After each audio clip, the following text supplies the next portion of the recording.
District Council committees. This channel has been set up to make sure that anyone can observe our democratic meetings. Please therefore remember that this meeting can be watched at any time by anyone with an internet connection. There are subtitles available on the YouTube broadcast. These are generated by YouTube. These are not the responsibility of the council. The council cannot guarantee their accuracy. There is a delay between this meeting and the YouTube broadcast of approximately 30 seconds. Webcasting officer, please can you commence the broadcast and confirm? The broadcast is now started. Thank you. Thank you. Good evening and welcome to this meeting of the Planning Committee on Tuesday, the 30th of March 2021. Before we commence with the proceedings this evening, I can confirm that the Council has adopted some basic etiquette rules for its remote meetings, and these are as follows. Please only speak when the Chairman invites you to do so. Members, please let the Chairman know that you wish to speak through the chat function. The Chairman will invite speakers in the order at which the request to speak has been made, unless there is a point of order at which we will give way. Please minimise all distractions while you are in the meeting. Members are asked to mute your microphones when you're not speaking and to consider turning off your video feed to reduce interference on your connection to this meeting. Please bear in mind that there may be a lag between the speakers and attendees hearing you. Presentations will be shared on the screen this evening by the officers. If you have any issues with viewing these presentations, please indicate on the chat function. When referring to officers' report, please quote the relevant page and paragraph number. There is no private business for tonight's meeting. However, please can I remind members, if we should need to move into private session, it is your responsibility to make sure that your venue and connection is private. If you lose connection at all, please rejoin the meeting and I will readmit you. You have my contact details should it be necessary to contact me. Please use the chat function for the purpose prescribed for requesting to speak or for a point of order. The chat function is subject to the access to information regimes of FOI, EIR. It is also subject to data protection, rules of defamation and the Council's Code of Conduct. To assist with managing this meeting, the agenda items will appear in the chat function to act as markers. I can confirm that the meeting is quorate and may proceed. The Planning Committee consists of the following members. The Chairman is Councillor Wendy Scattergood. The Vice Chairman is Councillor Ona Parker. The remainder of the committee consists of Councillor James Abbott, Kevin Bowers, Tom Cunningham, Patrick Horner, Hilton Johnson, David Mann, Andy Mundy, Frankie Ritchie, Gabrielle Spray, Nick Unsworth, Justin Wrench. This evening we have apologies from Councillor Frankie Ritchie, Councillor Nick Unsworth and Councillor James Abbott. This evening we have officers in attendance and these include Chris Padgey, Planning Development Manager, Matthew Wild, Senior Planner, Sam Trafford, Planner, Carol Wallace, Senior Planner. We also have Alison Webb in attendance. She is the Governance Officer and will be clerking this meeting and reading any public question time statements should we lose connectivity to the registered speakers. My name is Emma Wisby, I'm the meeting facilitator. To help distinguish councillors and officers on the broadcast, councillors have a prefix of CLLR and officers have a prefix of officers. Registered public question time speakers have a prefix of PQT. I will now hand over to Chairman, Councillor Wendy Scattergood. Thank you, Chairman. Thank you very much, Emma, and good evening, members of the committee and to anyone watching us on YouTube. Can I start, please, with apologies of absence, which is item 1. And as Emma has said, we have apologies from Councillors Ritchie, Unsworth and Abbott. Item 2, declarations of interest. Does any member wish to declare the existence and nature of any disclosable pecuniary interest, other pecuniary interest or non-pecuniary interest relating to items on the agenda having regard to the Code of Conduct for members? Councillor Mann. Thank you, Madam Chairman. Declare an MPI in the final item 5F, land south of Highfield Style Road in my ward. A number of the objectors are known to me, but I have not spoken to any of them on this second application. Therefore, we'll stay and vote, Chairman. Thank you, Councillor Mann. Councillor Bowers. Yes, thank you, Madam Chairman. I'd like to declare an NPI in 2 applications, 5A and 5B, land to the rear of 25 Douglas Lane and land to the rear of 27 Douglas Lane in my ward. I have spoken to a resident about this application, but it was more in realms of a potential GDPR breach rather than the detail of the application. So I will remain and vote. Thank you. Thank you very much, Councillor Bowers. I have no one else indicating on the chat function that they wish to declare an interest. So I'll move on to item 3, the minutes of the previous meetings. I have the minutes of the 16th of February and the 16th of March. Does any member wish to make any comments on either of these minutes? No. I do need someone. I will take them individually. For the 16th of February, can I have a mover and a seconder, please? I'll move, Chairman. Thank you. A seconder. I'm happy to second, Chairman. Thank you. And I will take silence as your approval. No comments. Those minutes been approved. We now come on to the minutes of the 16th of March. Can I have a mover and a seconder, please? Move as a correct record, Chairman. Thank you. And I'll second, Chairman. Thank you very much. I will take silence as your approval that they are a true record. That is silence. Both sets of meetings have been approved as a true record.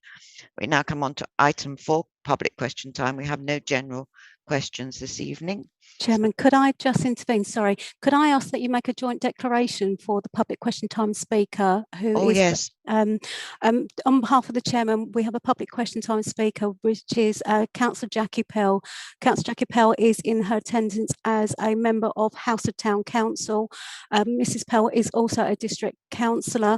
With members' acknowledgement, please can I make the declaration that all members have a non-pecuniary interest in the registered speaker as a fellow colleague, as a district councillor. If any other member has any other declaration to be made in relation to Mrs. Pell, could they please indicate on the chat function, and the chairman will take that separately to this joint application declaration. Thank you. Thank you, Emma, for pointing that out to me. I'm sorry, I totally forgot Councillor Mrs. Pell was in the waiting room. Does anyone wish to make a separate or different type of declaration? No? Thank you, Chairman. Thank you, members. We now come on to item 5, planning applications. We have no applications in part B this evening, so we'll go straight on to the part A's. And the first application is application number 20004784, land to the rear of 27 Douglas Lane, Braintree. This can be found on pages 6 to 21. We have no speakers on this application, so I'm going straight for the presentation, which is going to be made by Chris Padgey. Thank you, Chris. Thank you, Madam Chairman. I'll just share my screen for the presentation.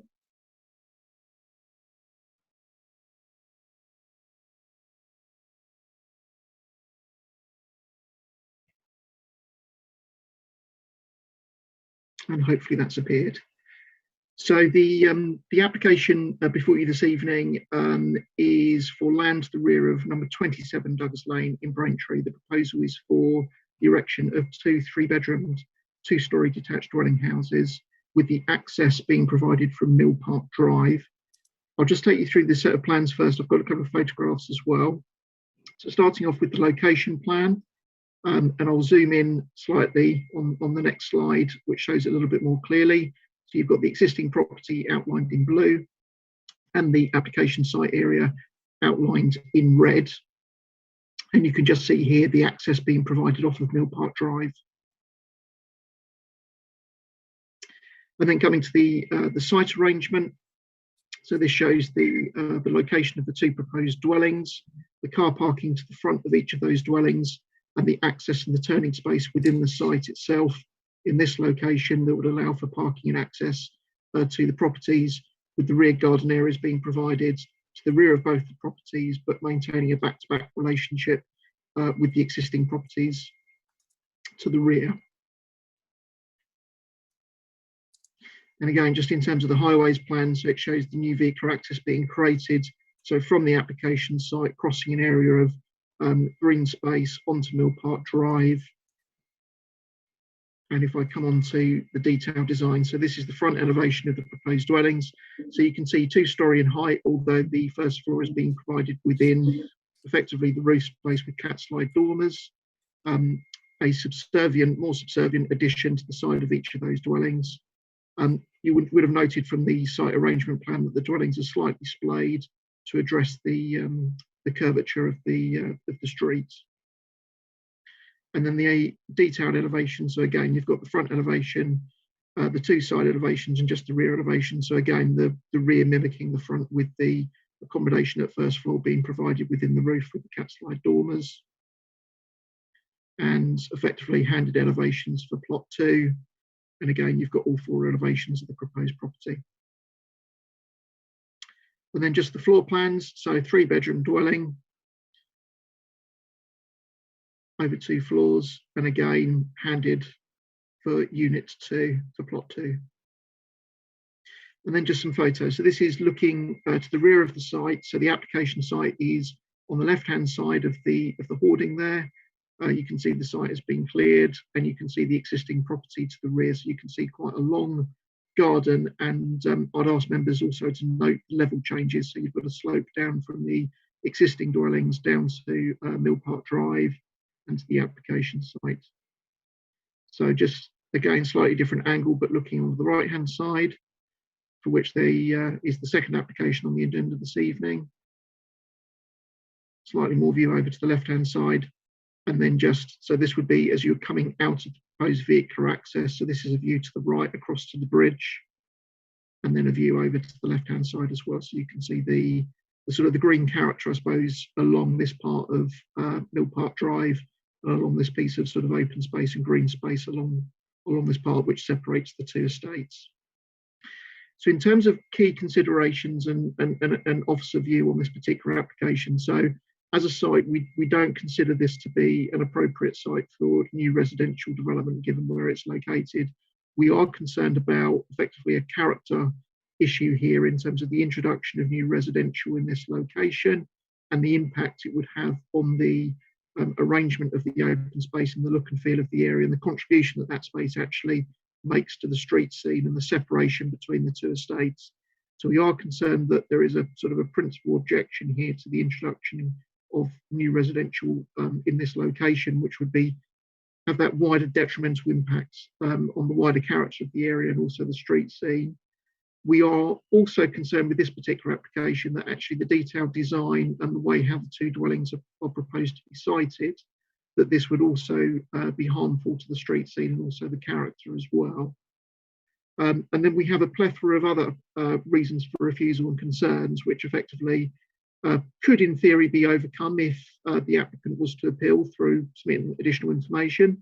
But this is effectively flagging certain areas that would need to be addressed as well. So one area is in relation to the lack of mitigation in terms of the habitat regulation assessment and ecology. Secondly, in relation to the lack of a flood risk assessment, given that the site partially falls within flood zone 2. And also, as members would have noted from the update report that was circulated earlier today, we've had a late consultation response from the Highway Authority that have submitted an objection to the proposal on the basis that insufficient information has also been submitted. So each of those areas also form a recommended reason for refusal for the application. The last area which we do have a concern about is in relation to the amenity of the proposed 2 dwellings, and specifically the fact that the dwellings and specifically the rear amenity space would be overlooked by the existing properties to the rear. So we are concerned about the relationship and the fact that adequate amenity would not be provided for those 2 new dwellings. So on that basis, the application is recommended for refusal, as I said, for a number of different reasons for refusal, but the primary one really being in terms of its character and appearance and the impact it would have on the wider street scene, the wider character of the area, and also critically this sort of landscaping, open space, green space that runs between these 2 residential estates. Happy to answer any questions, Madam Chairman, but that's the end of the presentation. I'll stop sharing my screen. Thank you. Thank you very much, Chris. Thank you for your presentation. Councillor Bowers, you wish to speak. Yes, thank you, Madam Chairman. I am one of the joint ward members for this area for Braintree South. As set out in the tonight's planning committee agenda, this application has been called in by Councillor Wallace, whom I share the ward with, like I say, and I would like to add some comments from my own perspective as well to that. as Councillor Wallace has suggested or has stated in his reasons for calling in this application, there are resident concerns with a number of aspects to the planning application. I would share many of those concerns from those objecting, especially those around the vehicular access and the green space and vegetation, which are very valid. And being aware of the location myself, it will have an impact. This application would have a major impact to the local vicinity. I'm aware of concerns that the residents have and would normally be looking for these to be answered tonight, but I feel that a lot of it has actually been answered or most has been answered in the body of the report. Two major situations that we were looking for is the vehicular access, and it's being now confirmed within the report that the proposed access has been answered in regards, it does cross over BDC and ECC land. We have ECC's response that has been circulated this afternoon, and that is not acceptable to the Highway Authority, as the developer has not been able to demonstrate that the application will be acceptable in terms of highway safety, efficiency and accessibility. So I feel that one has answered the major issue in regards to the vehicular access. In regards to the vegetation and ditch and wooded area that separates Mill Park Drive and Duggars Lane, the BDC Landscaping has objected to the application due to the loss of important green space and vegetation. They've also confirmed that no access is on the wettest part of the site, which and the ditch board in the site would require cultivating if a planning permission was granted. So I feel that those points have been answered.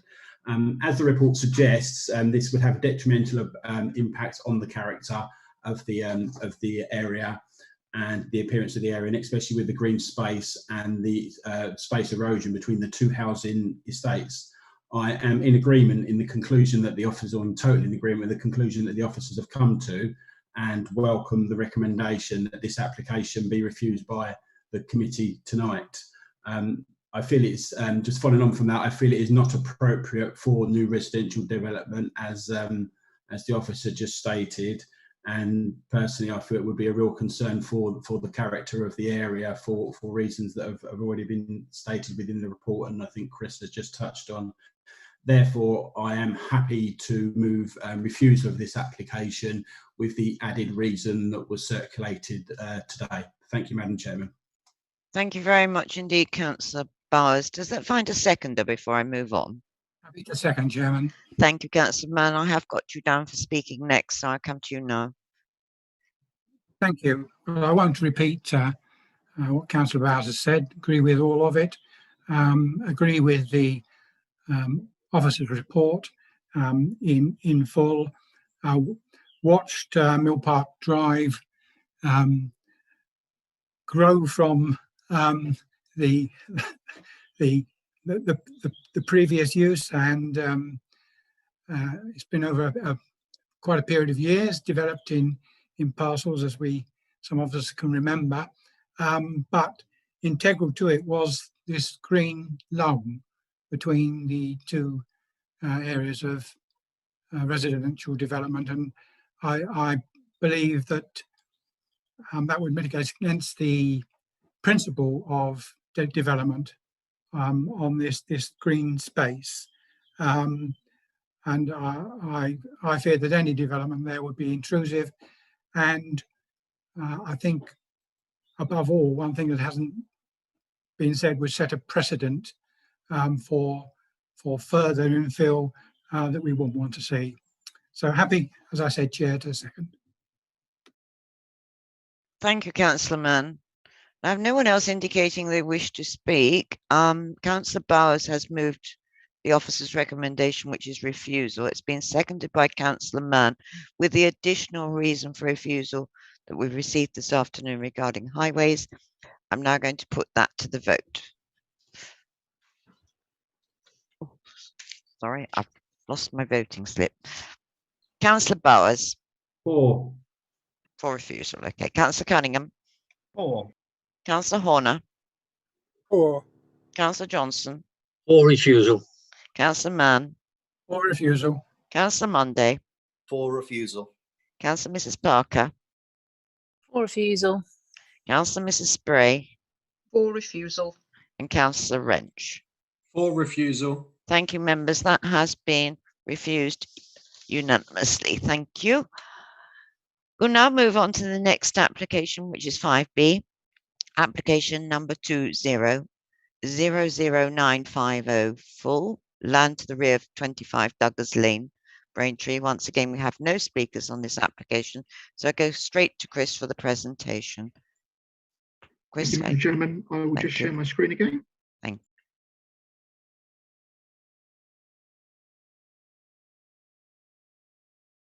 And again, hopefully that's appeared. So this application is for the adjacent site, land to the rear of number 25 Douglas Lane. And in this case, the proposal is for the erection of one 3-bedroom, 2-storey detached dwelling house, again, with access being provided from Mill Park Drive. Again, I'll just take you through the set of plans. So you've obviously just considered the adjacent site here.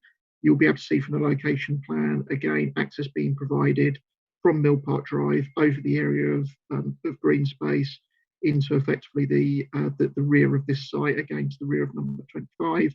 And you can see the subdivision between the existing dwelling and the proposed development site, with the siting of the new dwelling here indicated in red.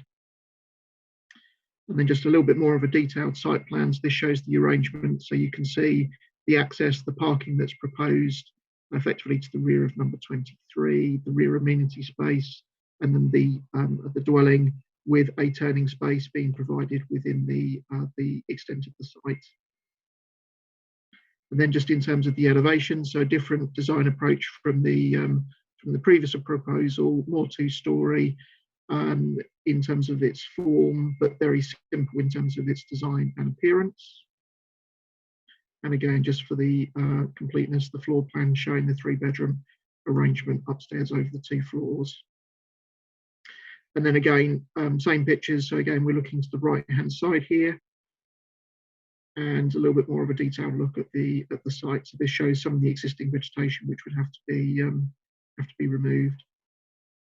And again, just by way of context of the local area. So again, a view out to the right and to the left. So the access point for this site would be slightly further down.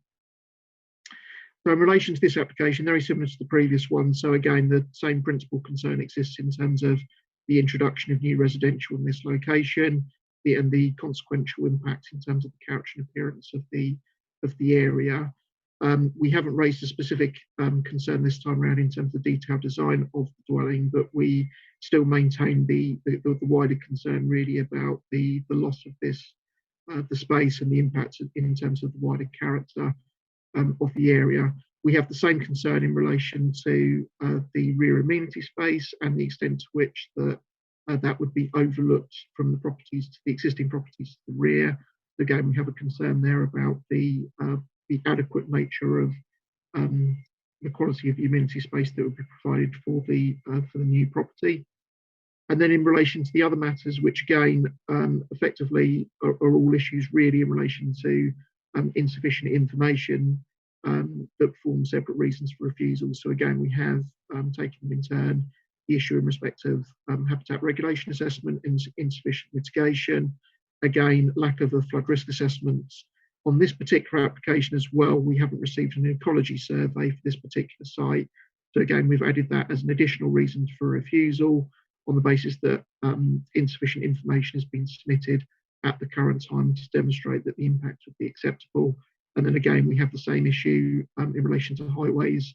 And again, that was covered within the update report that was circulated earlier today, which again, as things stand at the moment, insufficient information has been submitted to the Highway Authority to demonstrate that a suitable access could be provided in this location. So these 4 additional reasons for refusal, as they stand at the moment, represent deficiencies with the current application submission. They may be matters that could be overcome in the future, either through an appeal or a revised application. But the 2 principal issues maintain around character, impact on the street scene, and then, as I said, the concern around the impact of the amenity of future residents, given that the rear amenity space would be overlooked. That's the end of the presentation, Madam Chairman. So again, happy to answer any questions. Thank you very much, Chris. Thank you. Councillor Bowers, you wish to speak on this application as well? Yes, thank you, Madam Chairman. Again, obviously, this is in my ward as well, and similar to, I won't repeat many of the comments that I've just made on the previous application, though I appreciate this is a completely separate application. Again, my fellow ward councillor, Councillor Wallace, has called this application in for the reasons stated in the report, and I would share the concerns of everyone objecting to this application, like the previous one. Also to state, I didn't state in the previous application, but this is the same in regards that there has been no message of support in the application. It's all been objections that have been raised. So there's nothing to support it especially from residents. Again, the concerns have been answered, I feel, in the report, and what the officer has alluded to in regards vehicular access and the vegetation sort of situation. Again, just to reiterate the point that BDC Landscaping are objecting to this application also, and also ECC as the Highways Authority have raised an objection that has been circulated today. So much like the other application, I am totally in agreement with the conclusion that officers have come to on this as well, and really happy with the recommendation. Again, it's not appropriate for a new residential development. A real concern for character of the area, and following on from what Councillor Mann also said about the last application, is we don't want to set a precedent either. So on all those points, I am therefore happy to move officer's recommendation of refusal again with the added the added reason for refusal that has been circulated today from ECC as the Highway Authority. Thank you, Madam Chairman.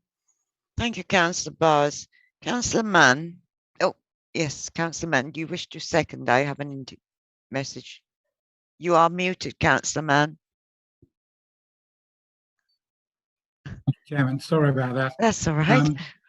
I won't repeat all that's been said again, but very strong reasons for refusal for this application, as was the previous item. Happy to second, Chair. Thank you, Councillor. I have no one else indicating they wish to speak. This application has been moved for refusal by Councillor Bowers, seconded by Councillor Mann, with the additional reason for refusal from the Highways Authority. I'm now going to put that to the vote. Councillor Bowers. For. Councillor Cunningham. For. Councillor Horner. For refusal. Councillor Johnson. For refusal. Councillor Mann. For refusal. Councillor Monday. For refusal. Councillor Mrs. Parker. For refusal. Thank you. Councillor Mrs. Spray. For refusal. Councillor Wrench. For refusal. Thank you, members. That application has also been refused unanimously. Thank you very much indeed. We now we'll have to admit Councillor. Is she coming in? Councillor, she's here. Right. Chairman, Mrs. Pell is in the Yes, I was meeting. just waiting for her to come in. Thank you. Now, members, we're coming to the application 5C. This is application number 2001704, Parkfields Baptist Church, Whitehorse Avenue, Halstead. This application can be found on pages 38 to 52. We do have a speaker for this. We have Councillor Mrs. Jackie Pell, who is speaking on behalf of Halstead Town Council. Good evening, and would you like to make your statement now, Councillor Mrs. Pell? Thank you, Madam Chairman. Chairman, members and officers, good evening. I am here representing Halstead Town Council, who have objected to the above planning application. Halstead Town Council does not object to the Baptist Church being demolished, as it has now become an eyesore, and acknowledge that the site will eventually be developed. What we object to is overdevelopment of the site. You refused the application in 2020 by virtue of the number of units, and that it would result in overdevelopment. Officers state this development may represent the upper limit of the development that could be accommodated on the site. What has changed to now wanting to approve the site? Highways, as usual, have no comment to make, but we believe with an access in Whitehorse Avenue, it is unacceptable, as this is a very busy junction with buses turning into Coney's Road and passengers getting onto and off of buses. If this development was one house less, it will probably meet with our consent. Members, I urge you to refuse this application, and thank you for listening. Chairman, your microphone is switched off. Thank you, Mrs. Pell, for making your statement. We appreciate you making a statement at our meeting. And we'll now go to the presentation, which is going to be made by Sam. Thank you, Madam Chair, and good evening, members. I will start by sharing my screen with you.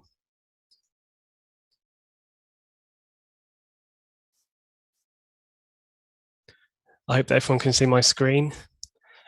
So I'm here to present a planning application at a site known as Parkfields Baptist Church on Whitehorse Avenue in Halstead.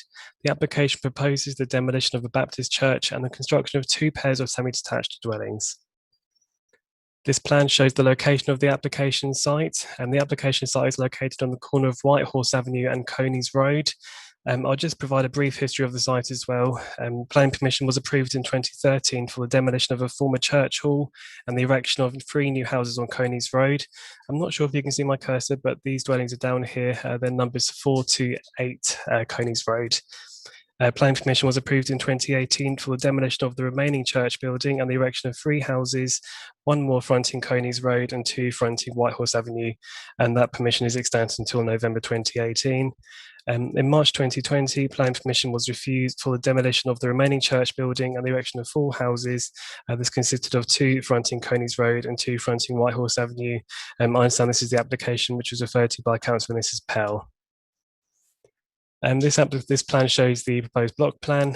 So it's sort of switched around. You can see Whitehorse Avenue there toward the bottom of the plan and Coney's Road to the left. The application is for 2 pairs of semi-detached dwellings, as I said, 2 fronting Coney's Road and 2 fronting Whitehorse Avenue. The access to the 2 fronting Whitehorse Avenue would be from down here, and with the parking spaces for plot 4 provided directly in front of it. The parking spaces for plot 3 will be located off of Coney's Road here, and the parking spaces for plots 1 and 2 located in this fashion up here. The plan doesn't show how the arrangement for the existing development to the north there is, but it is in a similar fashion to as proposed here. This plan shows the proposed elevations for plots 1 and 2. As I mentioned before, the design is similar to the existing development adjacent to that site, the ones approved in 2013, and they've got this sort of lower eaves toward the rear. I'll talk about that in a second, but that's to protect the amenities of the residential properties to the rear of the site. Materials, the top half of the building would be rendered and the bottom half of the building would be brick. So the building, the properties themselves would be 2-bedroom. As I mentioned earlier, there is no that sort of lower eaves at the back of the house, and that is to protect the residential amenities of the site to the rear. That would mean that each of the bedrooms to the rear would have a roof light in place of a window. However, officers are satisfied that a sufficient amount of natural light would come in and an adequate, acceptable level of amenity would be provided for the occupants of those houses. The buildings fronting Whitehorse Avenue are similar, and they've got that lower eaves as well to the rear, and again that is to protect the residential amenities of the properties, which would be plots 1 and 2 on Coney's Road. This one's also got a sort of an outshot to the side which would house a study. And in terms of the floor plan, they're very, very similar to those at plots 1 and 2. This is a perspective photograph submitted by the applicants, which shows how the dwellings could sit at the site. Onto photos. So this shows the existing Baptist church which fronts Whitehorse Avenue, and there's an area of green space to the front. So the building itself has fallen into a state of disrepair. This photo shows toward the west up Whitehorse Avenue, which is over here, and then Coney's Road is down to the bottom of the picture. And then looking the other direction, east up Whitehorse Avenue, you can see the streets is predominantly semi-detached dwellings. Of differing designs, some are rendered, some are bricks, but they do tend to be semi-detached. Looking towards Coney's Road now, so you can see the church building here.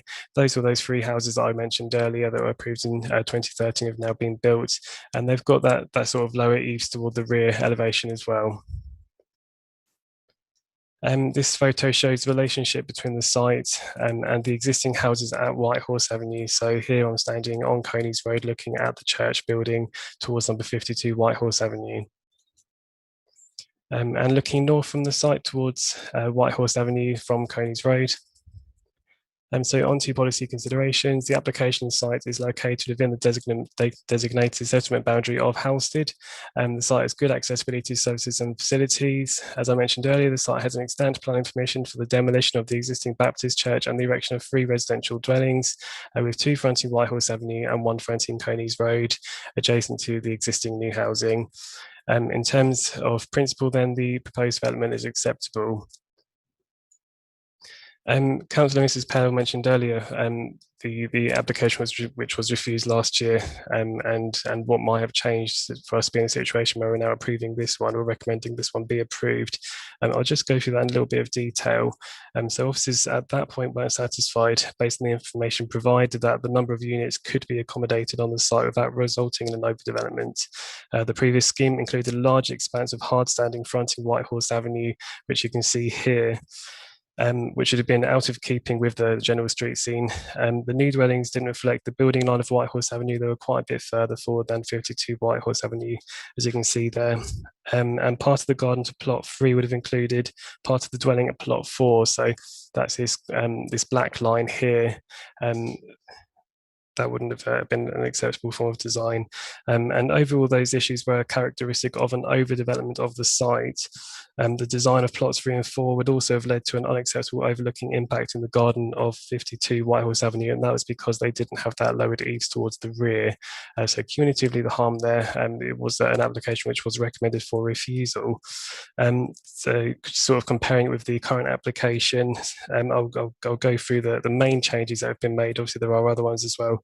The dwellings fronting Whitehorse Avenue have been pushed backward into the site, the amount of hard standing substantially reduced, retaining the existing building line and spaciousness to the site's frontage, which is characteristic of the street scene. It's also been pushed toward 52 Whitehorse Avenue, and the parking for plot 2 relocated to Coney's Road, which leaves more open space on the corner of Coney's Road. The design of the dwellings on Coney's Road reflects the design of the existing development there, and there is no longer an unacceptable impact to the residential amenities of 52 Whitehorse Avenue. The overall scheme is one which officers consider doesn't have the same overdevelopment issue or harm to the street scene as the application which was refused last year. So the proposed design of the dwellings would be such that officers considered they would not be out of keeping with either the existing development on Whitehorse Avenue or Coney's Road, and therefore would be acceptable. The sense of spaciousness, which is characteristic of this section of Whitehorse Avenue, would be maintained due to the dwellings being set back. Although this proposal likely represents the upper limit of the development which could be accommodated at the site, officers are satisfied that the development proposed would not represent an overdevelopment and would not impinge upon the street scene to a negative degree. So to conclude, the application proposes 4 dwelling houses of acceptable design, appearance and layout, and which would comply with the council's policies, and therefore officers recommend that the application is approved subject to conditions. Thank you. I'm happy to take questions. Thank you, Sam, for a very interesting and detailed presentation. Councillor Monday. Thank you, Chair. Thank you, Sam, for an excellent presentation. In deference to Councillor Pell, I'm not going to repeat everything that she said, except for the fact that this is a bit of an eyesore. It does need developing, and I know it has a history of multiple applications. There is, however, an extent on 3 houses on this site. And the changes that have now been brought forward with this latest application do seem to be much more in keeping with Whitehorse Avenue, Coney's Road situation. The other thing that has happened is that that Highways have made a comment that they find the egress-ingress acceptable, and therefore, there is no real grounds for, from a Highways point of view, to recommend any kind of refusal for this application. So whilst I recognise that the town council has objected to the planning application, unfortunately, I can't see any planning grounds for refusing this application. If we did so, I think we'd be on very tenuous ground, and it would be subject to an appeal before we knew it.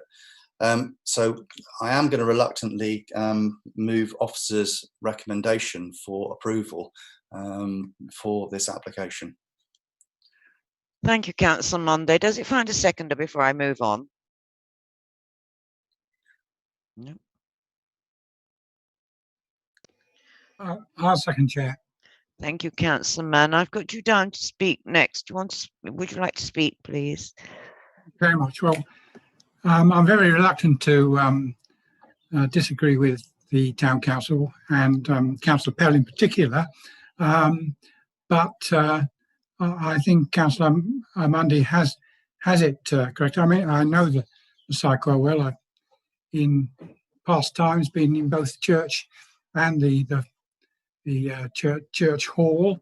I think what they've sort of done with the other site, the church hall, is acceptable and does fit in quite well with that section of street scene, and I do believe that the other pair would not be out of place in the street scene in the avenue either. So I don't agree that the site is overdeveloped. I might suggest that if there is concern that this is towards the top end of what the site can take in terms of development, that we condition take away permitted development rights. That might help secure this particular design and make sure that in the totality there's not over development. Yes, I think that's all I've got to say, Chair. Thanks very much. Thank you, Councillor Mann. Sam, would removing permitted development rights be something we could do at this stage? Absolutely. Yes, Okay. condition number 3 on the recommendation is to remove classes A, B and E of part 1.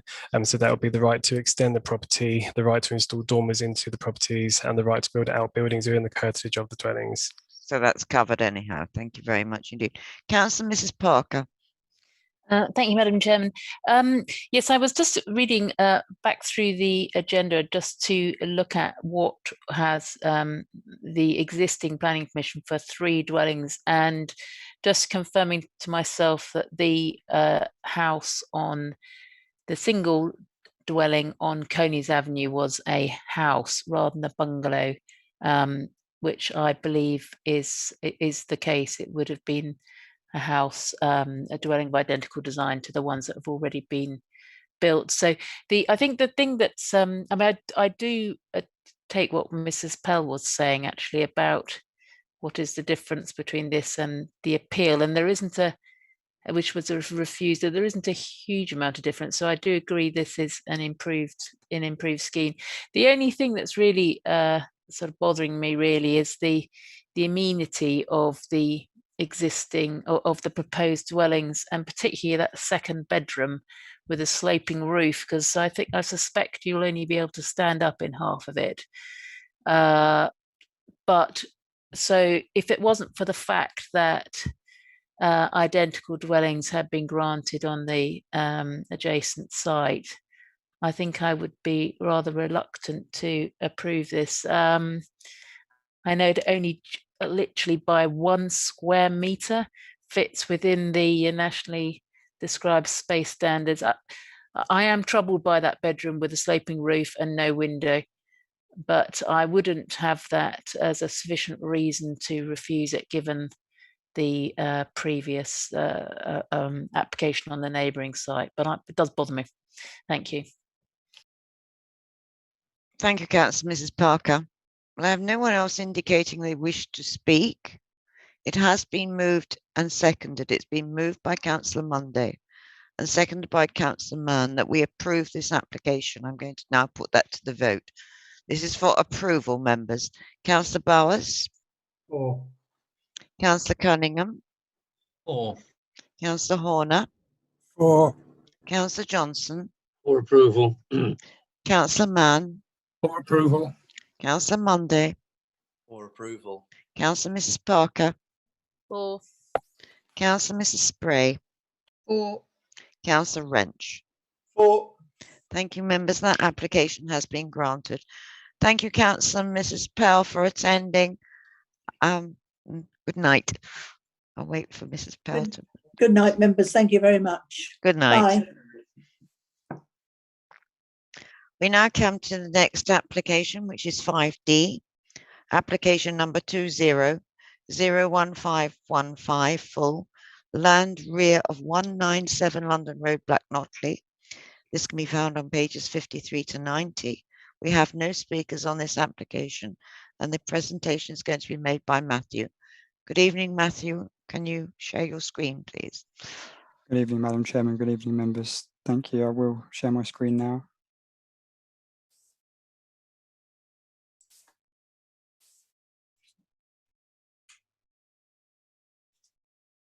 Okay, hopefully you can see that. So this application before you this evening, which was deferred from the last committee agenda, is for the erection of two 2-bedroom properties, 3 3-bedroom properties, and 5 4-bedroom properties, which total 10 units. They're all 2-storey, together with a new access, pedestrian access, associated car parking and landscaping. So the reason it was deferred is that the applicant previously had not agreed to pay the affordable housing contribution, but has since agreed to pay the affordable housing contribution. So hence why we've brought it back this evening with a recommendation for approval. Okay, so the red line of the site, you can see here, the red line of the site is the same as the dismissed appeal site. The petrol station is here for context, and obviously you've got London Road, and Ludham Hall Lane is just up here. Okay, so a bit more context just in terms of an aerial plan. So petrol station is here, and then you can see 197, which is here, and the existing access road. The new access would be created here and come in, and then effectively the boundary runs along here and then down all the way down to here and around here like that. So it's quite an oddly shaped site. You can see the black line that indicates the existing settlement boundary, and as part of the adopted local plan. So you can see that part of the site would be within that boundary and part would be outside of. And you've got the Ludham Hall Lane and the public right of way to the north up here. You can just see those dotted lines, and that would follow up. In terms of other things, the site, as you can see, is pretty devoid of vegetation in the centre. Obviously, you've got some boundary vegetation, but yeah, it's generally not got anything in the centre. And I just wanted to just give you a bit of context really as to where the site is. So Great Notley, as you'll know, and then the site is actually edged in orange. So it was put forward as a draft allocation in the Section 2 plan with the petrol station, which is why it looks a bit bigger. But you can see it just there.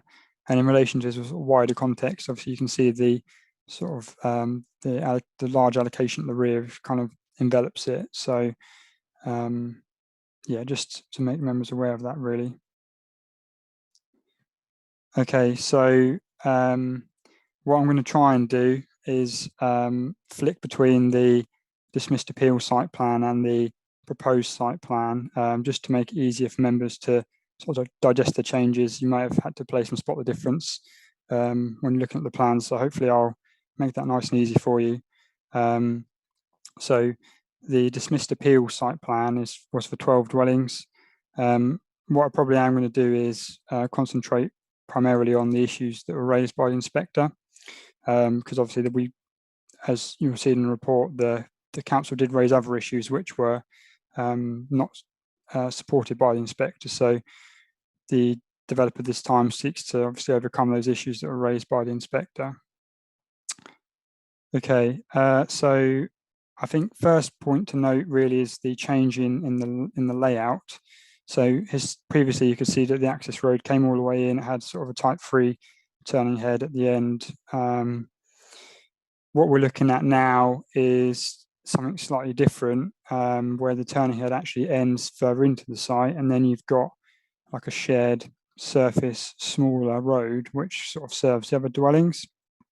I think there were some concerns raised about it being quite a crammed form of development, but actually what we've got here is something that actually reinforces like a muse character, if you will.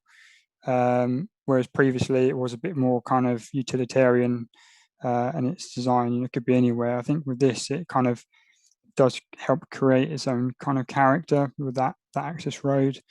And I think quite helpfully, plot, I think 6 here, that kind of acts as a terminating feature along the vista. So, when you're coming into the development, you'll see that property that will terminate that view along there. Okay, so moving back. So one of the other changes was about plot 1. So plot 1, as you can see, is quite close to the rear of 197, which is here. And also the garden was also quite close to the number 195, which could overlook. So the inspector agreed that those were issues. So the application this time moves plot 1 away from the back of the 197, sorry. So effectively the amenity wouldn't be unacceptably compromised now for 197 for the fact of the actual outlook and the overbearing. Similarly with the actual overlooking from 195 to the site, what they've got now is the garage, which will provide screening to that sort of most sensitive area of garden space. So while there will be potentially some overlooking and some of the other areas of the garden, the most private area will still be protected. So officers are now satisfied that would be okay. One of the things to mention on that as well is in relation to 197 was about the boundary treatment, which effectively would form the garden. So one of the issues the inspector raised was about the quality of amenity to the garden of 197, and obviously the cars going past and the noise, etc. Based on a submitted noise report that's been provided, a 2-meter brick wall is now suggested to be put in. There is no landscaping, which the inspector asked for as well to help soften that impact, but the 2-meter brick wall will play a very significant role in reducing the transmission of noise, etc., into that garden. So as set out in the report, that's probably the only harm that we've got now that's left outstanding, but it is much reduced compared to what we were looking at previously. And I think it's also important to note as well that there's actually a raised table here, so as you come into the development, the speed will be much slower. So yeah, the noise shouldn't be a significant issue.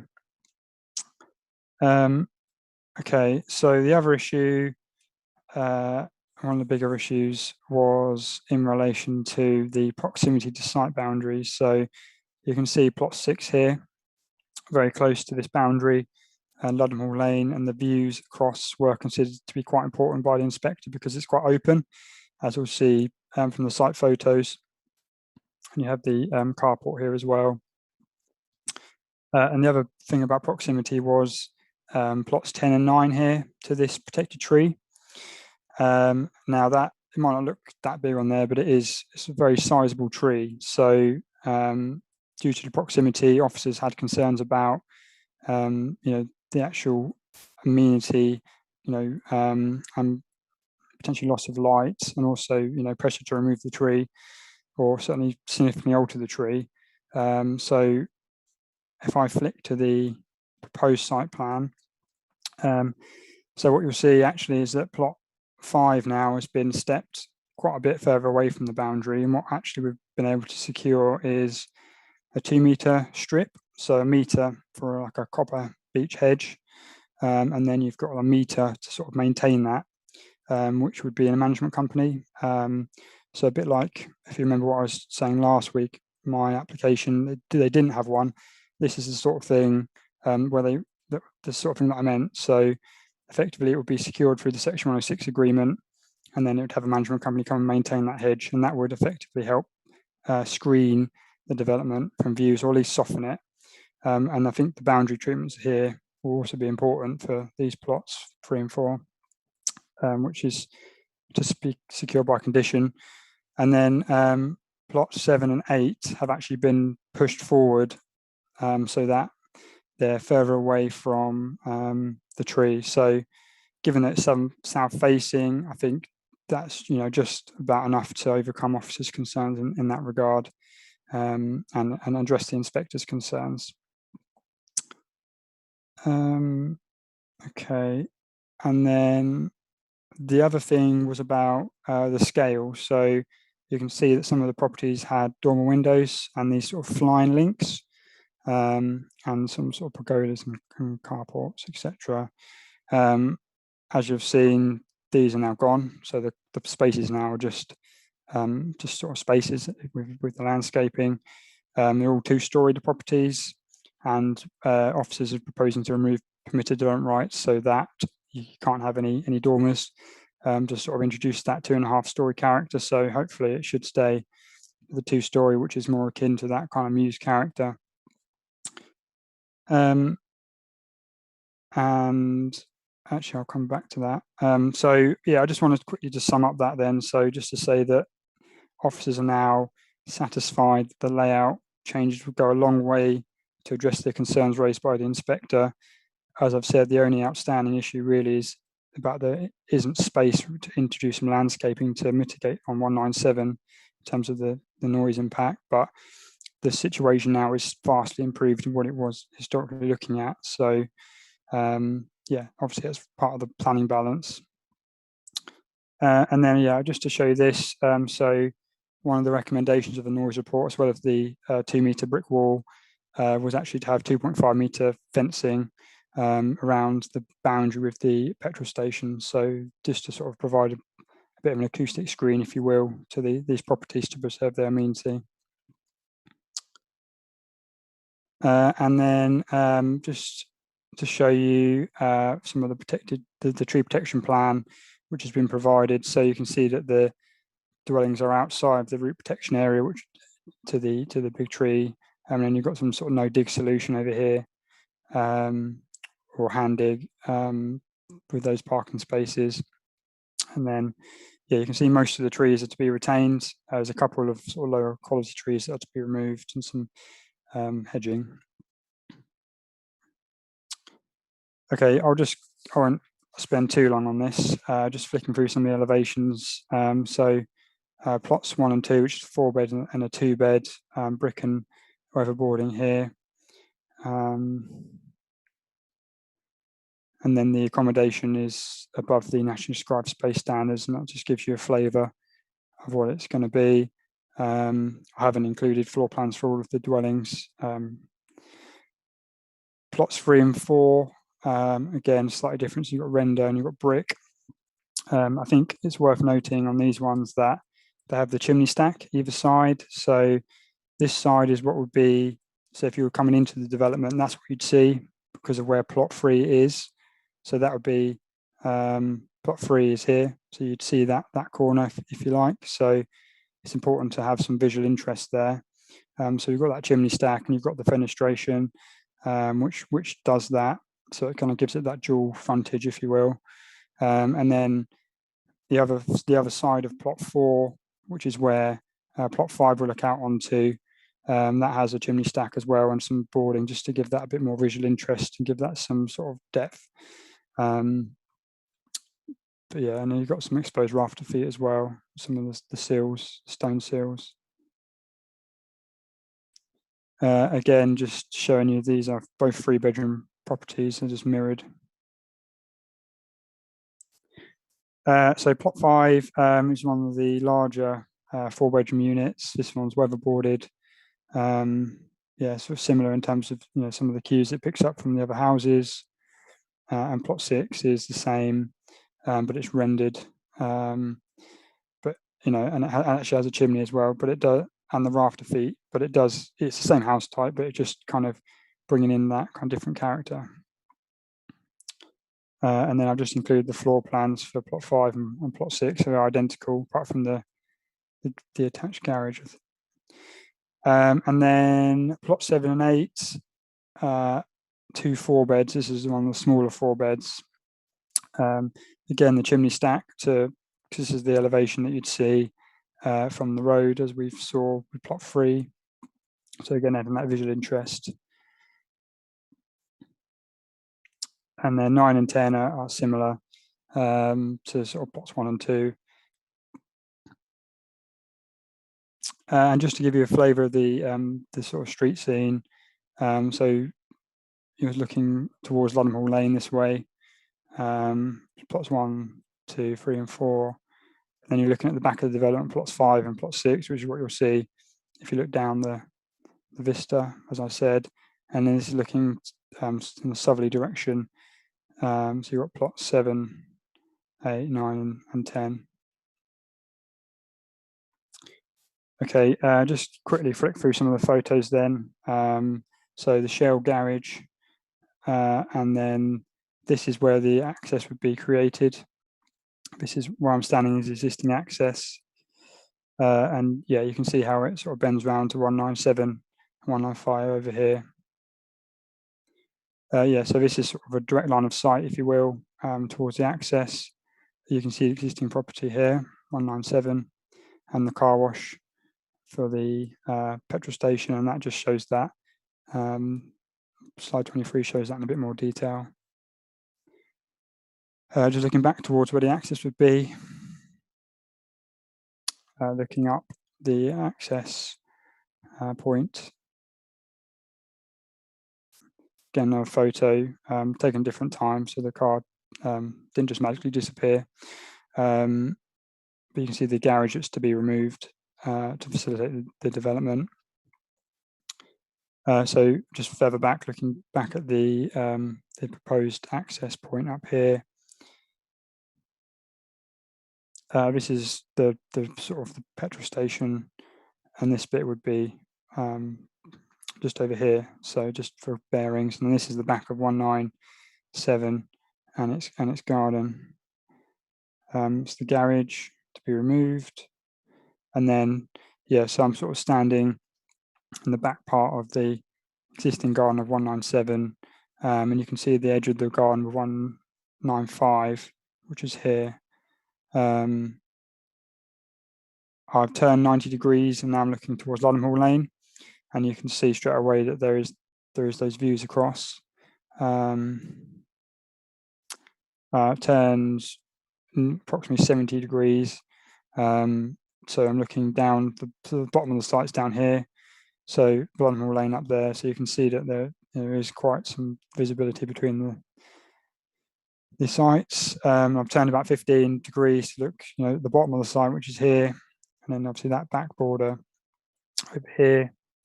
And again, I've turned about another 15 degrees, so you can see the other side of the back border, and then you can start to see that protected tree in the corner.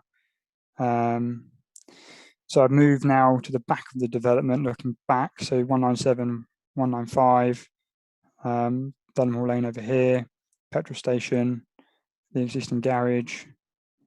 I've sort of panned to the left slightly, so just to give you that, so you can see that tree that I was talking about is a sizable tree. Petrol station. Again, just another photo, just gone a bit further forward, showing the same thing really.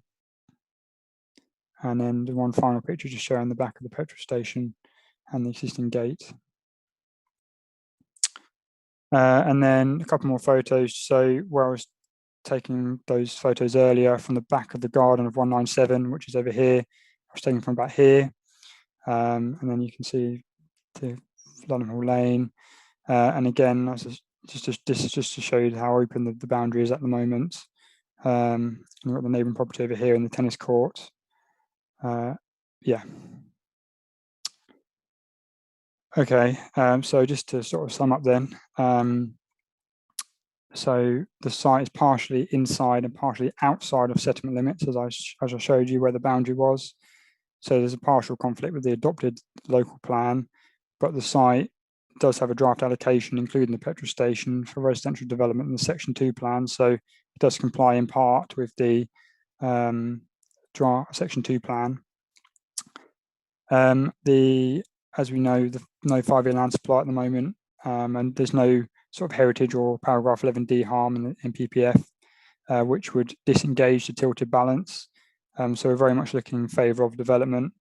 We've got 10 dwellings towards the housing land supply.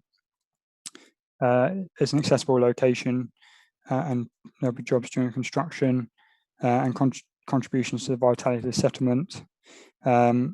Good design and layout now. I think we've got there. It's been hard negotiating, but officers, I feel, have got there in terms of negotiation. So hopefully members will agree.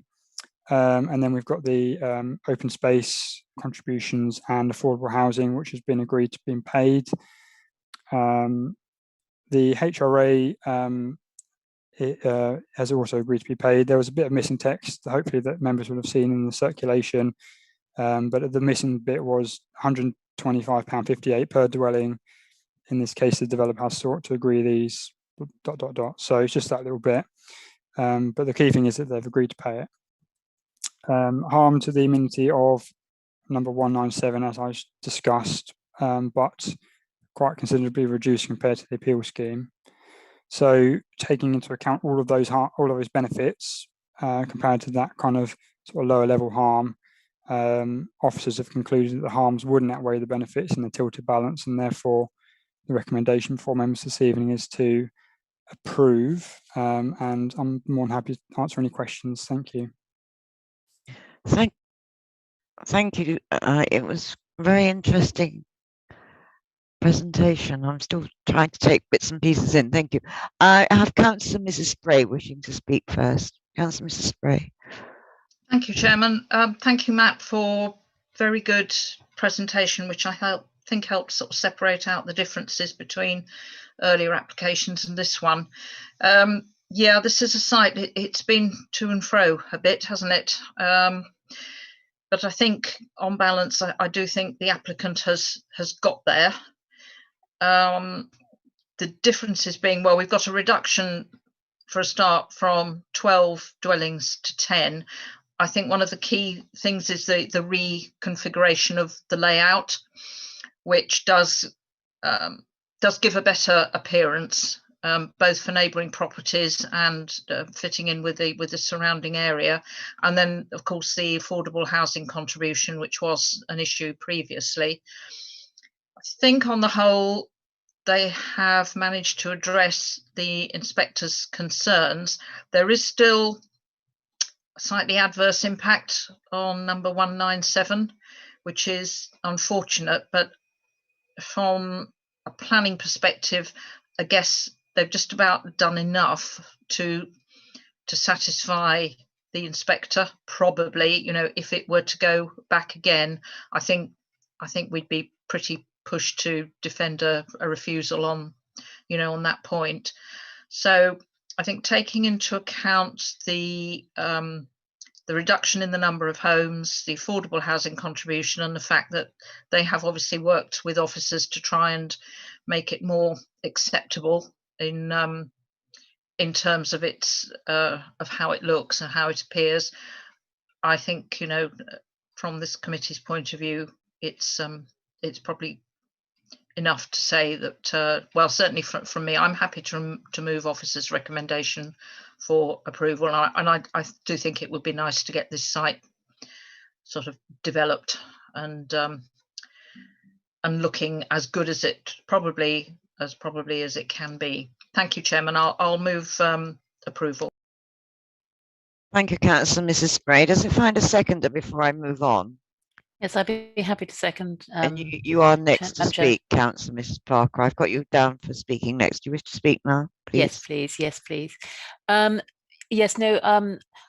I agree with Councillor Mrs. Spray, and I do think the Matthew and the applicant has obviously worked really quite hard to deal with what's quite an awkward shaped site, and I think you've done a very good job. And thank you very much for taking us through the application in such detail. It was really helpful, and it just goes to show that little tweaks here and there can actually make quite a substantial improvement. And I really do think you've worked really quite hard to think about the layout and the design.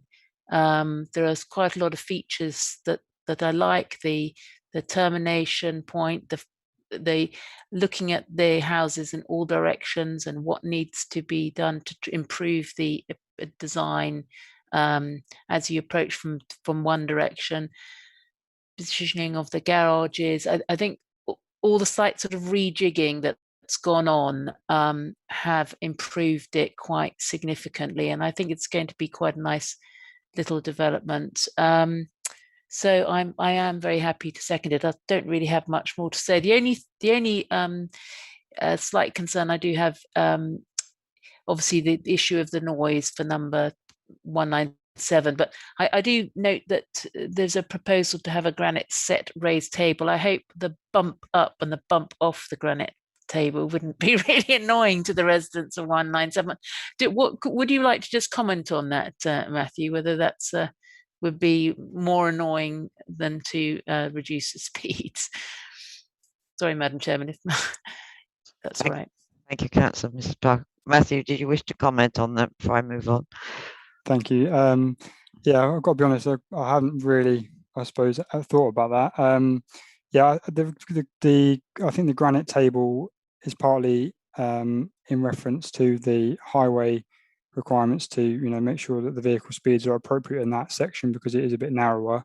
But I think the noise report does actually pick up on the granite set and actually identify that there would be less noise because of the vehicle speeds. I imagine there will be some noise going up there, so it's probably a bit of a trade-off. But I think in the round, I think it probably would be less. There would be less noise, and it would be necessary to keep it there from a highways point of view, I think. So, yeah, as we, as has been said, there is still some level of harm there, but we have to sort of weigh that in the balance. Thank you. Thank you, Matthew. Councillor Cunningham.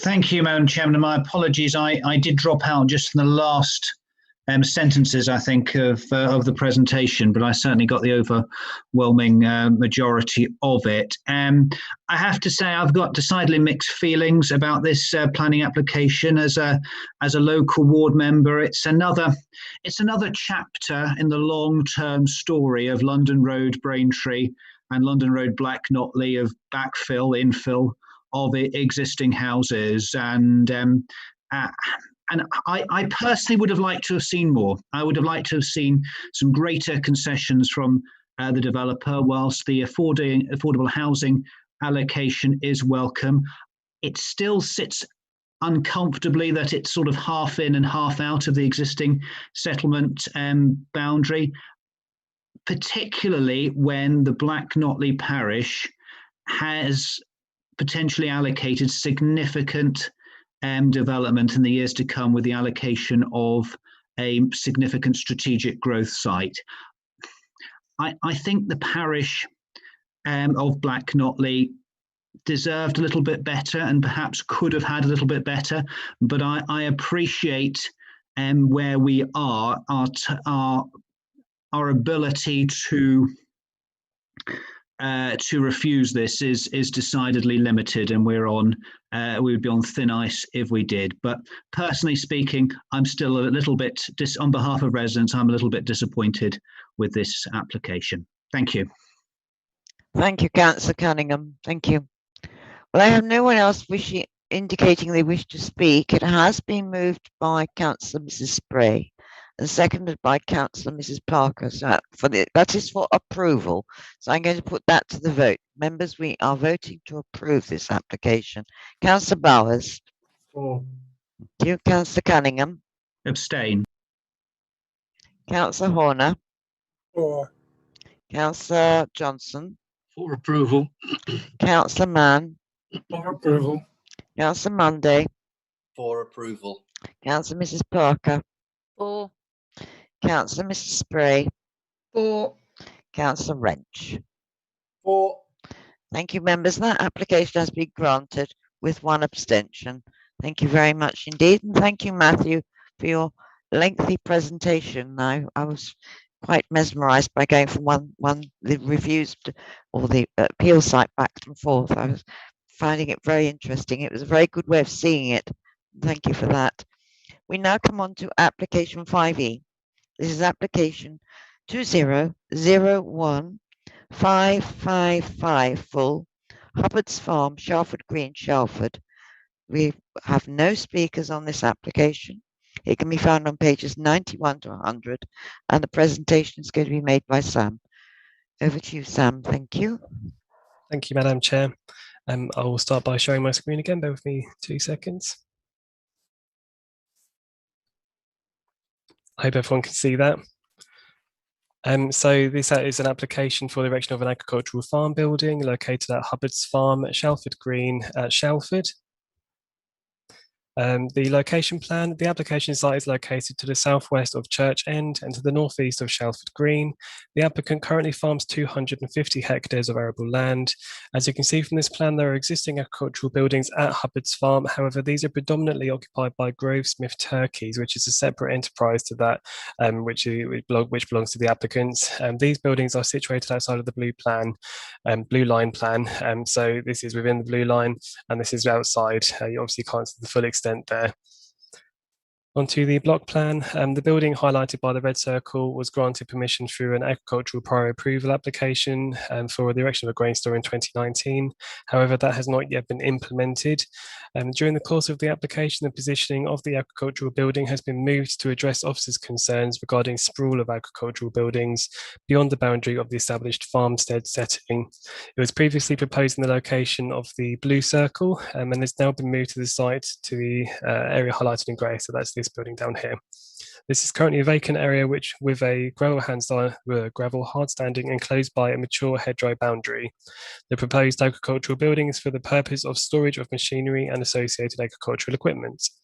There is an existing access into the farmyard, which you can see. I don't know if it's a bit blurry on your screen, but you can see down here. This plan shows the proposed front and side elevations. The building has a large footprint with an overall depth of approximately 30 metres and a width of approximately 17 metres. The overall height to the ridge of the building is 9 metres, and a roller door is proposed on the front elevation with a single service door providing pedestrian access.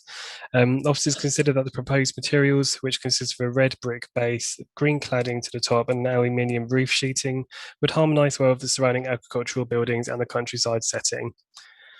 This plan shows the proposed rear and side elevations, which have the same materials. An aerial photo of the site, you can see where the existing tree and hedge boundary is and how it provides some screening to the farmyard and buildings, that being this sort of hedge boundary here. Onto photos now. So this is a view toward the field. It shows the tree boundary which encloses the site. You can see beyond the arable land and the access into the field. The proposed building would be situated to the left of this photo. Onto the next photograph. This shows where the proposed building would go, looking towards the front of the building. The access into the field is situated to the right of the photo, and the Shalford Road is towards the back of the site, so behind this boundary back here. The surrounding agricultural buildings, this is the building that would face the proposed building. The access as well, this photo shows the existing access into the farmyard. You see the large existing agricultural buildings which would be situated next to the proposed building. This is another photo of the proposed access. It should be noted that the Parish Council have objected, raising concern about this access, which they consider to be a dangerous access. Notwithstanding the Assessors County Council Highways have raised no objection to the application or to the access's use. During the course of the application, it's noted that the applicants have installed signs near to the access in both directions, which warn motorists that tractors and agricultural machinery use the access. To conclude, although the proposed building is large, officers consider that it is compatible with the existing surrounding agricultural buildings. The materials and appearance of the building is also compatible with the countryside setting. The site will be screened by the existing natural boundaries. The access is existing and it is not considered there will be an adverse impact in terms of highway safety. And therefore, officers' recommendation is to grant the application subject to a condition that the building is solely used for agricultural storage in association with the agricultural unit. Thank you. I'm happy to take questions. Thank you, Sam. Thank you very much indeed. No one really wants to speak on this one. Oh, Councillor Mrs. Spray. Thank you, Chairman. Thank you, Sam. I think, well, I'm right in saying that we've really only got this one here this evening because the Parish Council have objected, which of course they have every right to do so. But the grounds for their objection were, I think, just on the access, which, as Sam has pointed out, there are no objections from highways, and it is an existing access, which is, I think, in the report has been in use for about 20 years to this site. So really, I can't see any reason at all why we should not approve this tonight. In every other respect, it meets policy. So I will move officers' recommendation for approval. Thank you, Chairman. Thank you, Councillor Mrs. Spray. Does it find a seconder? Councillor Johnson, you're seconding? Sorry, you're muted, Councillor Johnson. I don't know if you seconded or not. Oh dear. Sorry, my mouse packed up. Yes, I'll second it, Chairman. I've seconded it. Yes. Thank you, Councillor Johnson. I've got Councillor Mrs. Parker wishing to speak. Councillor Mrs. Parker. Yes, very quickly, thank you. Sam, could you just clarify again, just for my interest really, is the location of this proposed barn, is it closer to the roads? Because I'm not sure whether the map that we had on our agenda is showing it in the right place, but that was just one point. The second thing is, it may not be particularly relevant because I think it will be screened by a hedge from the wider landscape. Perhaps you could just clarify that, but I just wonder whether we have any conditions about colour of barns, because they are very prominent. They can be very prominent in the landscape, and certainly there's one near me that has been painted a sort of lime green and it sticks out like a sore thumb. So I do think that is something we should consider with barns, possibly not particularly relevant this one if it is screened. Would you like to respond before I move on, please? Of course, thank you. It might help actually if I share my screen again to show you those photos. I'll start by showing you the location of so this is the location plan actually. So this is the application building here. This is where they're intending for it to go. I may have confused matters by including the next plan, which is this one. So this was the building which was approved agricultural prior approval in 2019. This was a former location proposed for the building. However, it was at officer's request, the building was moved to down here. So yes, the road is located here. It would be closer to the road. Your next question, I believe, was in relation to hedge boundary. So this photo shows the access to the location of the building which has agricultural prior approval, which would be over here. However, the subject building would be over here. So you have got this sort of tree screening, which does to some degree prevent long-term sort of long views to that building. There's also a hedge boundary to the front of the site, which is sort of down there. It's not the best photo, I apologise. But yes, there is also a boundary treatment which prevents views into the site from the road. In terms of colour, we have got the elevations showing it as being a green cladding with a brick base. I will just double check the report and see if there's any condition in there which relates to materials, but that could be something that we do condition.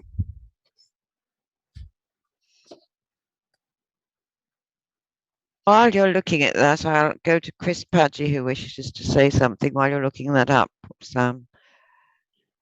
Thank you, Madam Chairman. It was just to add to Sam's response there. So with apologies, members, Councillor Parker's question has prompted. So looking at your agenda pack, the position of the barn on the front page has actually been drawn in the wrong location. So obviously the plans that Sam has shown you is from the application submission. So apologies for any confusion on that. Obviously the agenda plan is just to give the wider location of the site. It doesn't actually form part of the submission.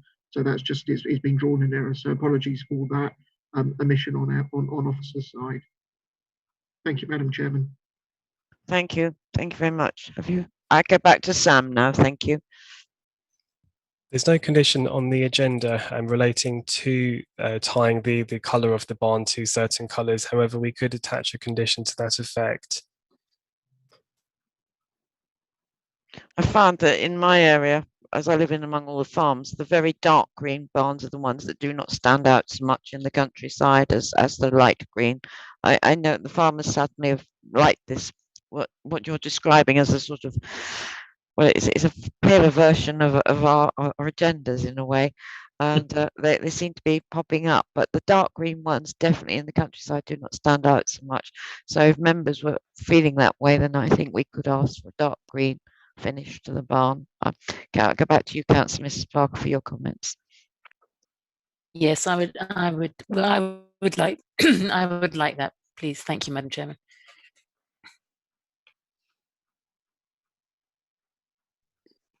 Councillor Mrs. Spray, you did move it. Are you happy to add a condition that it is dark green where they're indicating it's to be green? Yes, thank you, Chairman. I was about to say I'm more than happy with that. I think that's a sensible thing to do. Thank you. And Councillor Johnson, as a seconder, are you happy? Very happy indeed, thank you, Chair. Thank you. Councillor Mann, did you wish to speak? I got a bit confused. Sorry. No. Thank you. I've got no one else wishing to speak, so it has been moved. And apologies, excuse me, Chairman. Sorry, Chris Patty would just like to come back on the materials condition, please. Oh, thank you. I'm sorry, I thought he'd already come. Thank you, Chris. I'm sorry. Apologies, Madam Chairman. So no issue from an officer's perspective in terms of members' requests in terms of the condition. My only advice would be, so on the published agenda paper, condition 3 as drafted is that the material should be in accordance with the approved plans and schedule. Rather than adding an additional condition, I suggest that condition 3, the wording of condition 3 is amended to require samples or a schedule. So we could do either or, to require either a sample of the cladding with the colour, or we could require a new schedule to be submitted. So you could do either or, but that was my only suggestion. We should be really amending condition 3 rather than adding an additional condition on, if that's okay. That sounds very sensible. Thank you very much indeed. So we amend condition 3. Amend condition 3. Once again, Councillor Mrs. Spray, I'm sure you're quite satisfied with that. Thank you. Absolutely. Yep. Right, members, I'm going to put this to the vote. It's for approval with the amending condition 3 that samples of the colour are provided, and we know that officers understand our desire for the colour. And put that to the vote, Councillor Bowers. For. Councillor Cunningham. Councillor Cunningham, you're muted. Sorry. That's all right. 4, please. Thank you. Councillor Horner. 4. Councillor Johnson. 4. Councillor Mann. 4. Councillor Monday. 4. Councillor Mrs. Parker. 4. Councillor Mrs. Spray. 4. Councillor Wrench. 4. Thank you, members. That has been moved unanimously for approval. We now come to the final application on our agenda this evening. This is agenda item 5F, application number 20-02126 full, land south of Highfield Stile Road, Braintree. Can be found on pages 101 to 124. We have no speakers on this application, and I will go over to Carol, who is going to make the presentation. Thank you, Carol. Thank you, Madam Chairman. Good evening, councillors. Let me share my screen with you.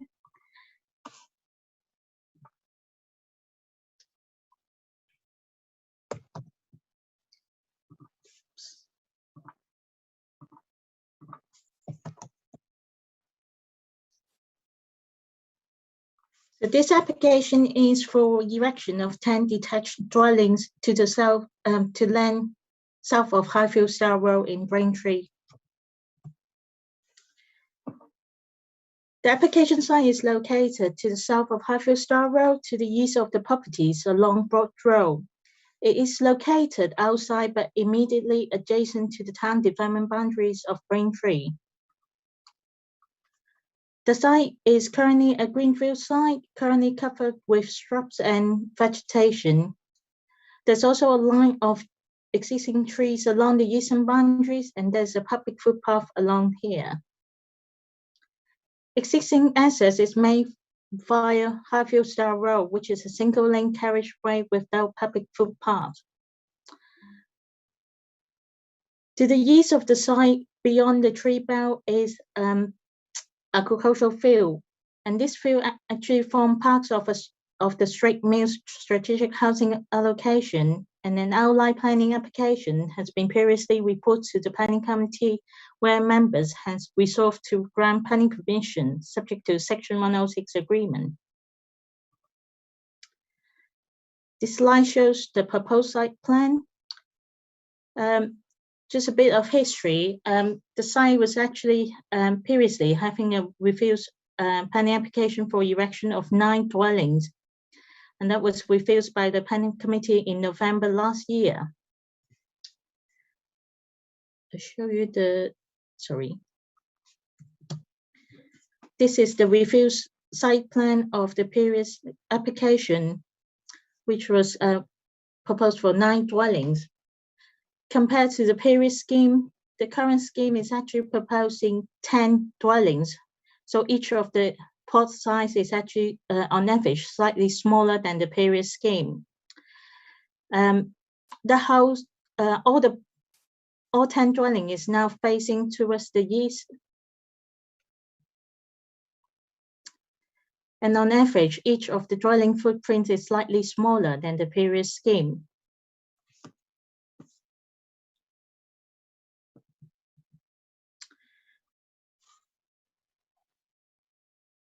Overall, there's 5 3-bedroom dwellings, and the other half of the scheme is 4-bedroom dwellings. All 10 dwellings are 2 stories in height, and they all incorporate integral double garage. This slide shows This slide shows type 2A, A2 type of house, which proposed for plots number 1, number 5, and number 8. As you can see, there's all the dwellings having a double garage on the front elevations, and on top of the garage has been proposed for a large dormer, which will be used as a master bedroom.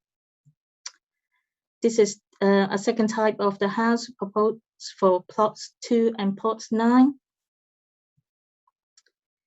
This is a third type of houses proposed for plot 3. And this is the 4th type of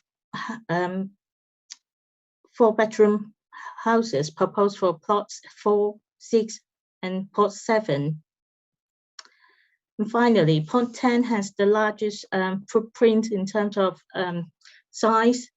And as you can see, compared to all the remaining dwelling, this one actually have a linked single-story large room used for multifunction, including garden room, office, or a cinema. Slide 12 shows the site sections. As you can see from the top, plot 10 is actually located in the southern part of the site. Compared to the northern part of the site, there's about 6 meters height difference. So the site actually slowly sloping downwards towards the south. This slide shows a closer elevations. It shows the top row shows the southern part of the site. And plot 1 is the one that is closest to Highfield Star Road. This is the northern elevation for plot 10 to show the single element, the additional single element compared to other dwellings, and the front elevation of the main entrance of the proposed dwelling is actually facing towards the north as well. As compared to the previous refusal scheme, one of the refusal reasons of the previous scheme was that the proposed road widening works has not been included into the site boundaries. So to overcome the this previous reason for refusal, the applicant has enlarged the site boundary of this application to include the widening works. As you can see, this is Broad Road. The first part of Highfield Star Road will be widened to about 5 to 5.25 meters wide for section till here.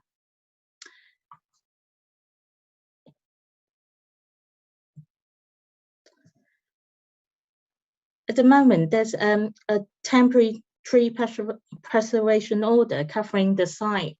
A number of trees has been proposed to be removed to facilitate the proposed development.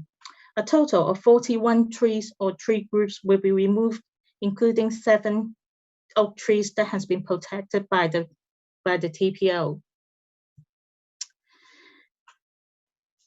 Let's look at some of the site photos. This site photo shows this is currently the site entrance linking to Highfield Star Road, and to the north, to the further northeast is actually a current public right-of-way. This slide shows the southern part of the site, which will be proposed for pot 5 to pot 10 here.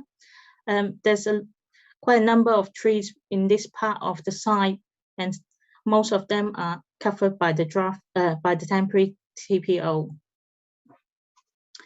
This 2 photos shows the western part of the site and the northwestern corner of the site. As you can see, this is the rear elevation of number 2 and number 4 Highfield Star Road.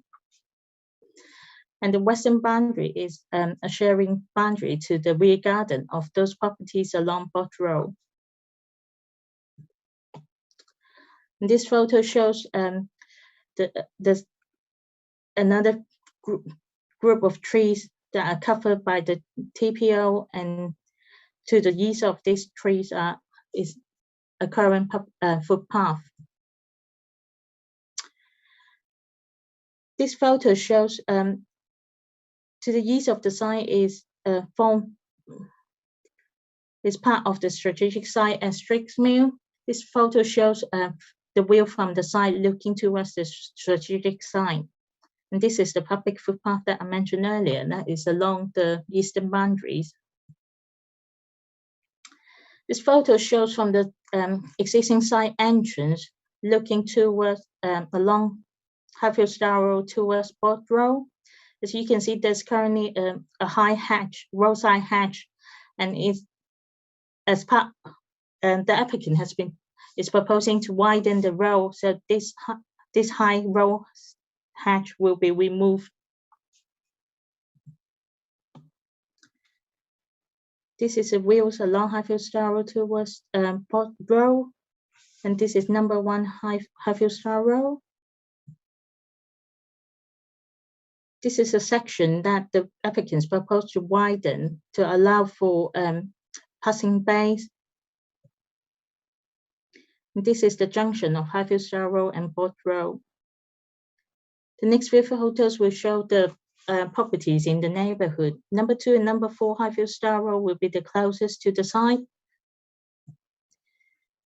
And as you can see along Broad Road, most of the dwellings are 1.5 to 2-story high.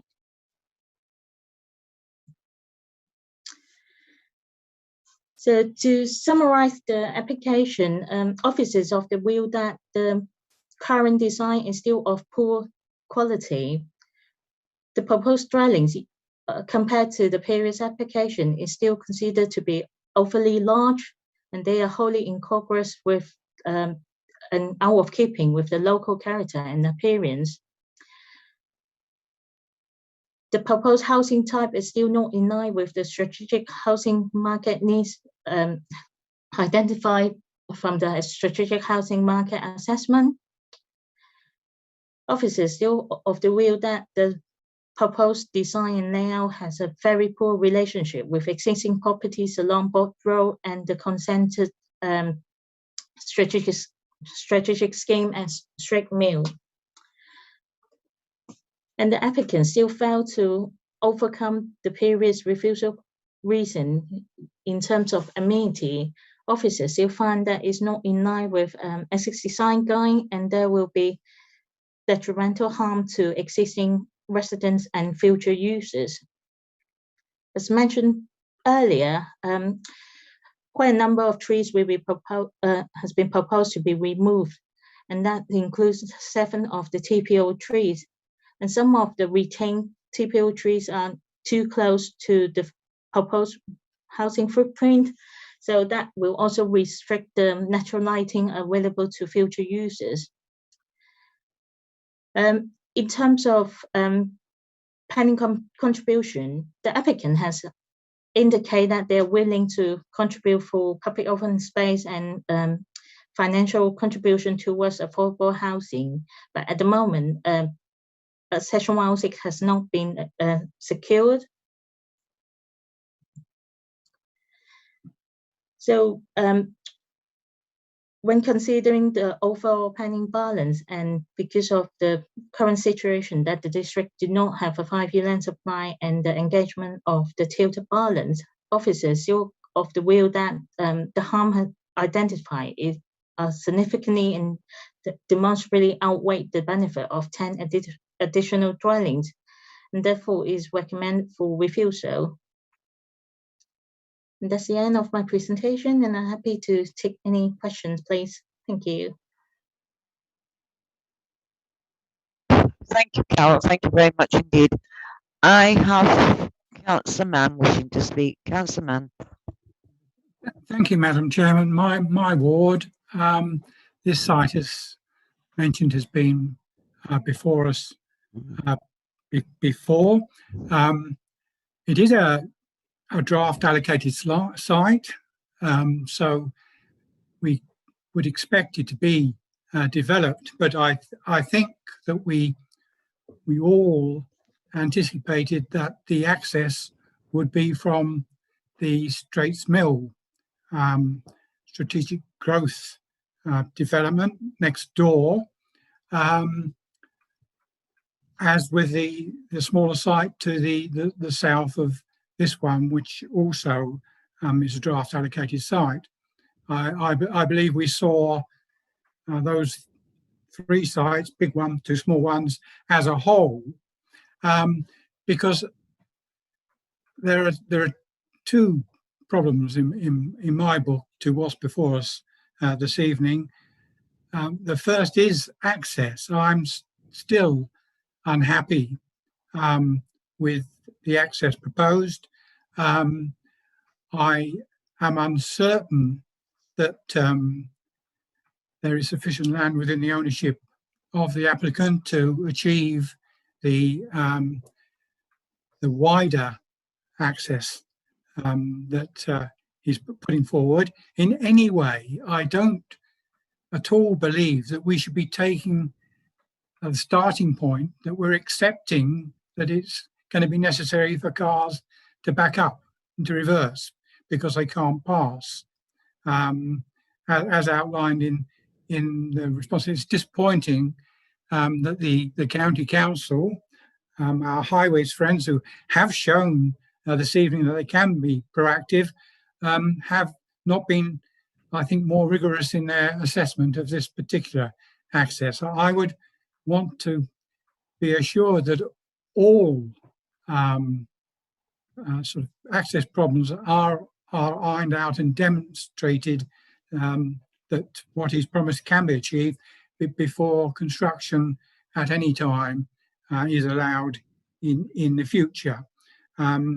You're proposing a single lane carriageway without any public footpaths. It is well used by pedestrians.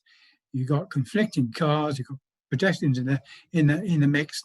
I just, you know, I'm sad that we've dropped our objection on highway safety grounds. And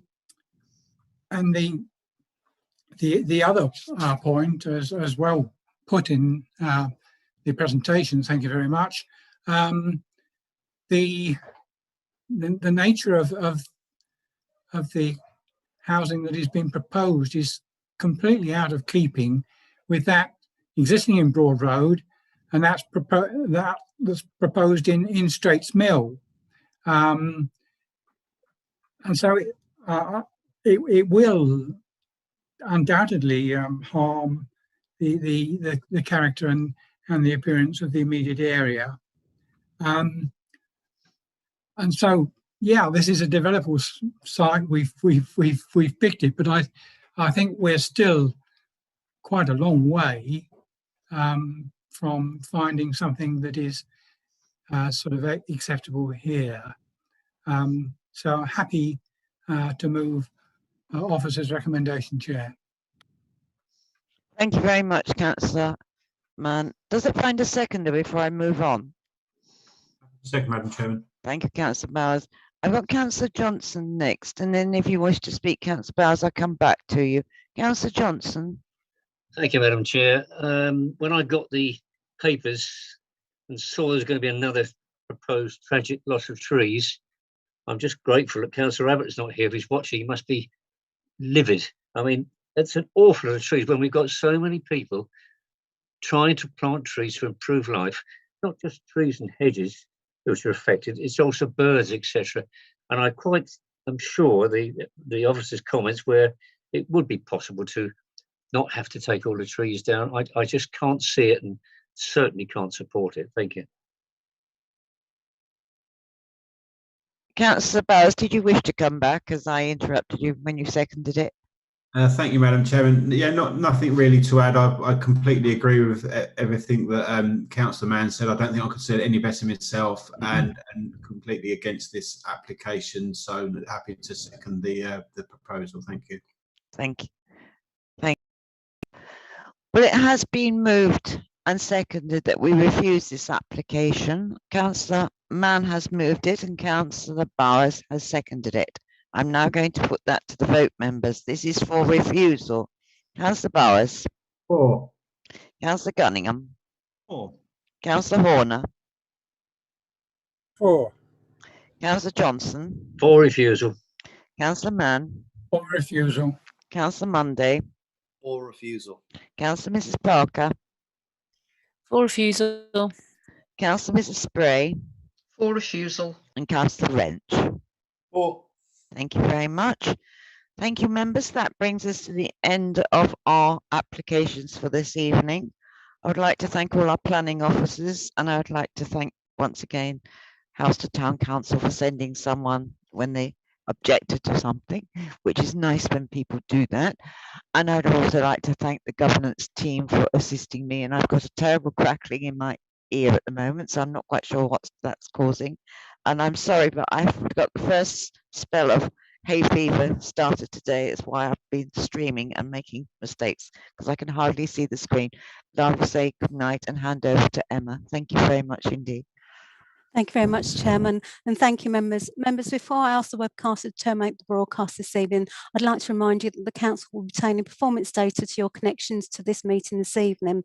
This is held just in case we do have a legal challenge to our processes. Members, this is the end of the meeting, so could I invite the webcast officer to terminate the broadcast